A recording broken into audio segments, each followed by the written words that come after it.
Hello and welcome to our Fit for Success podcast. My name is Kristen, health expert and speaker for busy professional women and men. And today I'm interviewing Merrilee Buchanan. As a seasoned executive coach, organizational strategist, and transformational leadership consultant, Merrilee brings more than 20 years of experience in helping individuals and companies move from point A to point B in leadership, culture, career management, and business success.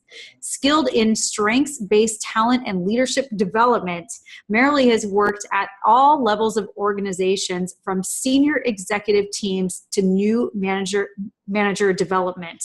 She has specialized expertise in designing and implementing women's leadership and career development programs and developing strategies within organizations to build cultures of inclusive leadership.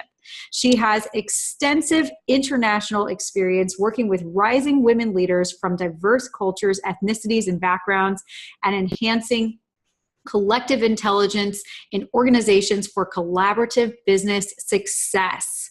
Welcome to our podcast, Merrilee. Thank you for joining us today. Well, thanks for inviting me, Kristen.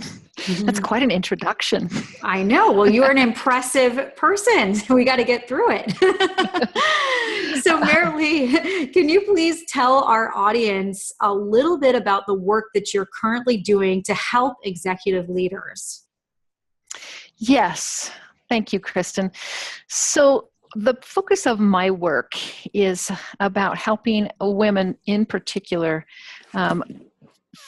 find their own magic. And that's what we like to call it. It's about, figuring out what they really want and then laying the bricks for a pathway to get there. And, for women in today's world, it's a complicated place to be. Our world is changing very quickly. And, we're in the workforce, we're in leadership in mass. And but we're not moving up in terms of gender balance. If you look at most companies now, we are at the middle levels of companies. You have leadership at the middle management level, about 50-50 for men and women. If you get to the very top, it drops to about 15 to 20% women who are up there in the C-suite. And the research shows that having balanced numbers of men and women at the leadership tables produces better business results. Mm-hmm. So what we're trying to do is help more women get into positions of influence, and whether that is inside of companies or organizations, in politics, in their own pursuits, whether their own companies or projects that they want to do or places that they want to influence. So that's the focus of what we do. Wonderful. Get where they want to be. I love it. I love it. So, and here is the amazing thing about you and your methodologies to help bring women to the top, is that I know your focus happens to be a lot on the health of the individual you're working with. You and I had chatted briefly at Watermark Conference for Women, and the one thing you said that really struck me was that your first piece of advice to executives when trying to help them perform at a high level and sit at those bigger tables is to get started with a fitness and health program. So tell me, why do you think this is so effective for high performers?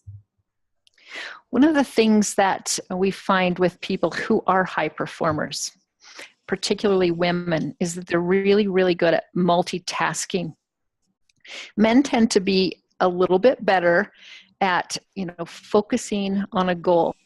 And women, and I'm talking in general, not specific women, right? But women can do a lot of things. But the downside of that is that we often try to do too many things. And so when we're doing a lot, many different things, sometimes our own health slips to the sidelines. And what we know is that if we can help somebody focus and set some very specific goals with regard to their health. So when I'm talking about exercise, nutrition, and sleep, those are the primary things that we target. And if they can set up some disciplines, then those disciplines transfer to other places in their lives so they can actually be more effective and more confident in their own capabilities. I love that. Okay, so basically you say, look, these are the three main areas that you really need to focus on. And once you do that, these skill sets that you're developing to focus on your health are going to transfer into your professional career. Now, I'd love to know, do you have a specific success story in mind of a woman that you have coached who you saw really grow their leadership capabilities after being disciplined around a fitness program? I actually have several, but I'll tell you about one. There was a woman that I was coaching in Canada a number of years ago, and she was, I think she was at the director level. Very, very bright, very experienced, very creative woman. She had 4 children, I believe, who were maybe teenage down to about age 7. And she had a reputation for having what they would refer to as, she's like a whirlwind when she comes into the office. And, and people would say, I had to do a 360 interview process before I started working with her. And people would say, she's so bright, but her style is getting in her way. And her style was that she would race into the office, her briefcase flying open, and she was rarely prepared for meetings because she had so much on her plate. She missed deadlines. She was just disorganized. But again, very bright, very articulate, very connectable as far as a person goes.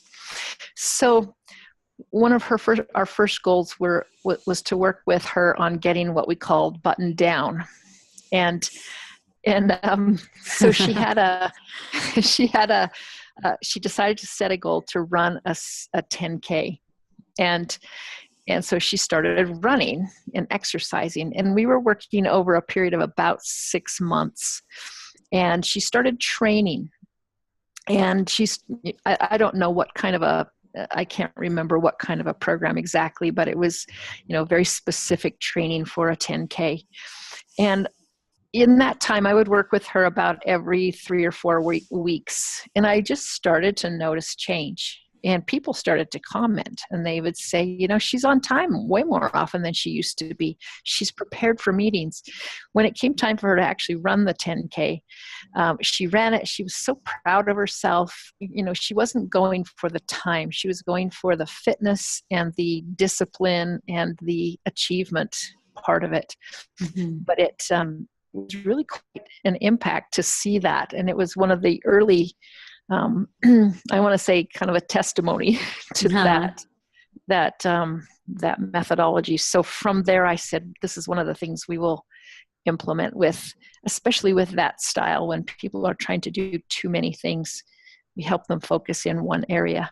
I really love that. And one thing that I talk a lot about myself is the fact that when you are so scattered and you appear to be running in so many different directions mentally and physically at one time, it almost creates a lack of trust, with those that surround you and that work with you and that see you on a daily basis. Because if they see you showing up as scattered and unpredictable, it's going to be really hard for them to trust you, to put their faith in you as a person, even though you may be very bright. The fact that you're unpredictable doesn't bode well for promotions, for, eliciting support from your team, for so many things. So I love the fact that you helped this woman in particular create some structure and discipline around her day through a health activity. So she's creating more confidence in her body and more confidence in the people that surround her on a daily basis. It's like a double whammy. Right. So the thing that you mentioned about the trust, it really goes deeper than that. If you think about trust is a feeling that we have about other people. Yeah. And our brains are wired to discern, and we have biases, whether we're aware of them or not. An unconscious bias is part of what gives, allows us to either trust or not trust another person. And, credibility is very, very tied to that. And so when people don't appear to be in control of their own lives, and I'm not talking about every minute of every day and to be perfect. That's not what I'm talking about. I'm talking about being able to be generally like you're leading your own life in an effective way. Then it increases your credibility, or it decreases your credibility from other people's point of view. Oh, sure. Absolutely. No, I totally agree with you. And it really is interesting just how deep this issue runs. But that's why I'm so glad that you brought it up, because I think that it's so important for people to understand it. And I can tell you from personal experience that I have left coaches who have showed up in an unpredictable way to our sessions together, and coaches that I've paid a lot of money to be coached by, Yes. And I think the scary thing about it is that people will not typically give you that feedback if you are being perceived as untrustworthy, because first of all, they may not even recognize why something is off. But secondly, that's a hard thing to approach someone with, right? Especially somebody that's higher up on the totem pole than you. It can feel so personal, and people can be very defensive and feel like, well, you have no idea what I'm dealing with. And that may be true. But the reality is that we do judge each other. All right. We judge each other, or we evaluate each other, whether it's conscious or unconscious. Yeah, no, absolutely. Yeah, that's the reality of this whole thing. So, let's switch gears a little bit. I know that your company focuses on establishing gender balance in the workplace, especially as we go higher up. How do you feel taking care of your body helps the female executives you coach establish more confidence in themselves when sitting at those big tables? Well, that's, the essence of what gets in the way for most women is confidence. And sometimes they don't even know that it's confidence. It's that part of them that holds back. And so, we're not separate. Our minds and our bodies are not separate. And if you're not particularly feeling good about yourself in a physical way, then it's pretty hard to be confident and articulate about your ideas. So once, you can really start working at that confidence and building it from the inside out. So you have core confidence, and the body part is, I shouldn't say it that way. You can edit that part out. The body image, all right, the way we feel about ourselves. And I'm not saying that we have to have perfect bodies. I think what's far more important than having the perfect body is having the sense that you have control over your body, or some way that you manage your energy. And I like to focus a lot more on energy than on the physicalness of your body, because your energy is what creates your vibrance, and that's what makes you credible and confidence. So it's in that projection. So I don't really think I answered your question right there, but I think you asked, for women to take care of their bodies, how does that increase their confidence? We have a methodology that we use. We call it the chemistry of confidence. And we look at different aspects of confidence, because it's not just one thing. And one of those realms that we look at is physical confidence, because, for example, you probably know about body language. And if you take a position of confidence, it tells your neurological system that you're feeling confident, right? And so, having that control over your physical body really just increases your psychological confidence as well. Oh, yeah, no, absolutely. I think you brought up some incredible points there. And I love, first of all, that you were saying how you love to bring the focus when it comes to physicality more to energy, because energy helps you with your vibrancy, which helps you with your confidence. I'm the same way. I do believe that energy should first and foremost be the number one focus for all busy professionals, because, and of course, a lot of people are interested in the weight loss aspect of things, but I know for a fact that if you are focusing more on how you feel, am I energized or am I tired? Am I energized? You know what I mean? You will, God, the more you stay energized, the quicker those other things fall into place, like weight loss. I definitely agree with you on that wholeheartedly. And I also think it's really interesting how you said, look, most women, they don't actually know how unconfident they are, right? And Right. I think, and you can correct me if I'm wrong, but I feel like that's because they really do feel that they need to put on this show a lot of times. And so many times I feel that they're trying to hide their true self. So maybe they just think, oh yeah, I am confident. And they don't know that maybe they're really not. So what do you think are some of those signs that maybe they're not as confident as they think they might be? What are some of those signs that you are aware of, coaching your clients where you're thinking to yourself, okay, confidence is an issue for this person? Oh, I love that question, Kristen, because when you're really assessing confidence, and that's why I say it's not just one thing, right? Confidence has a whole realm of kind of factors behind it, and so when some of the signs that I might see of a person who's not very confident, first on one side, you'll see somebody who's staying quiet, not speaking up, not sharing their ideas because their internal voice is saying nobody will listen to you, your ideas are stupid, or you don't know what you're talking about. All right. There's that, negative, we call it the lizard brain, right? It tells you those things. Sure.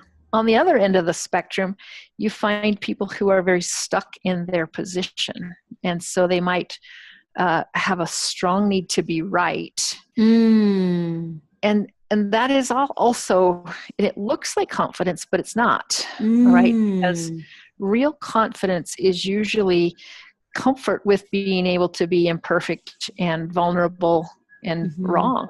Right. Because it's a much more flexible position. And, being able to say, I don't know everything and I'm here to learn. And it's actually a position of strength. Right.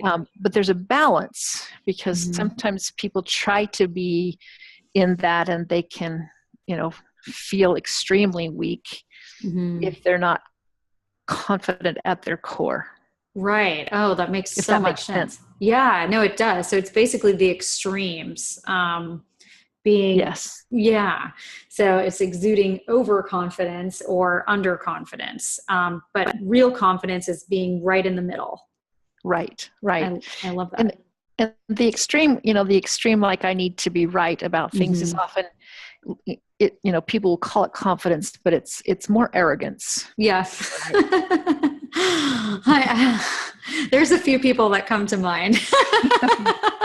We all know. Right, exactly. Oh, that's so interesting. I love it. So in your professional journey of coaching all these executives, I know that from coaching executives myself, that most of them feel they are just too busy. They've got too many things going on to take care of themselves. So how do you convince these execs that you coach that feeling their best has to be top priority? You can't really convince them. They have to convince Themselves. Oh, good answer. How do you make them convince themselves? So I usually give them little challenges, and I usually start in one small area. I'll have them start with something, just one thing that you can do that would be different. And even if they just have a very strong belief or a story that I don't have time for this, most people are aware enough to know that this thing, whatever we're asking, is good for them. Right. And they want to be good to themselves because they want to be successful. So you leverage that.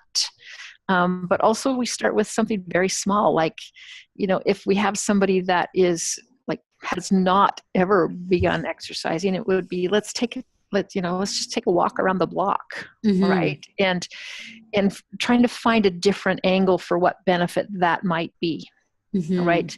A brain break, as something, and, helping them just increase that, that sense of their own body by taking charge of it.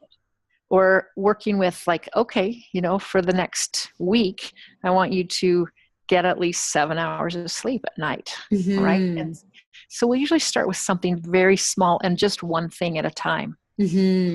And, they'll convince themselves over time because they'll start to feel just a little bit better. Yeah, that's great. And they're performance oriented. And I love that what you said is just starting them small, making it doable, and also giving them some kind of goal or reason why this will help. Right. Well, and then over time, they start to convince themselves that, oh yeah, I do really need this. This is really important for my performance. Yes. Right. So I think that one of the things that I try to help people understand, because part of what I see, and I see this in myself as well, is resisting. There are some people who are very structured in their personalities, and so they respond to, I give you this, and they'll follow it A, B, C, D. And there are other people who are quite resistant to structure. Right. And they need to find their own structure. And so if you can give them a little bit, like you could say, let's try this, and then in a week, let's reevaluate, right? They're almost always willing to try something for a given period of time, and then come back and talk about whether it worked or not. And as a coach, you can't assume that it will have worked, because failures are as important to the learning process as the successes are. Absolutely. Yeah, couldn't agree with you more on that. So I know that you also specialize in behavior change. And you're drawing some really interesting distinctions. You see one type of person that's more of a, give me the step 1, 2, 3, 4 process. That's what I'm going to do. And then you see more of the, I'm assuming it's the creative, maybe people would refer to them as right brain types, where you just say, hey, let's try this. But you say, do it at your own, when it feels best to you. And that's a better way to approach the scenario when you're dealing with more of those creative folks. Right. It's really important to understand that there's no such thing as a one size fits all. Sure. and really understanding what's been successful for a person in the past is what we want to build on. So where have they found joy in movement, or where have they, felt best when they had a pattern of sleep that was more consistent. And I try to help people not be so hard on themselves about, whether they succeed or fail, but to look at those things and say, okay, so, if I've gotten way out of balance because I've been working on a project, late nights, weekends, and I'm exhausted. Okay, how can you get back to center? All right, what do you need? Do you need to take a few days off, sleep in, not work, let your brain rest so that you can, get back to that starting place? Because a lot of times, how people will go, well, I blew it, so I'm just Yes. off my program. Oh my God, I couldn't agree with you more. And I think it's so interesting to maybe just consider it all as one big experiment. It's like, okay, well, we know that X happens when this happens. We know that Y happens when this happens. And this is all great information. So it's more encouraging them, not, oh, you did this wrong. Oh, you should quit.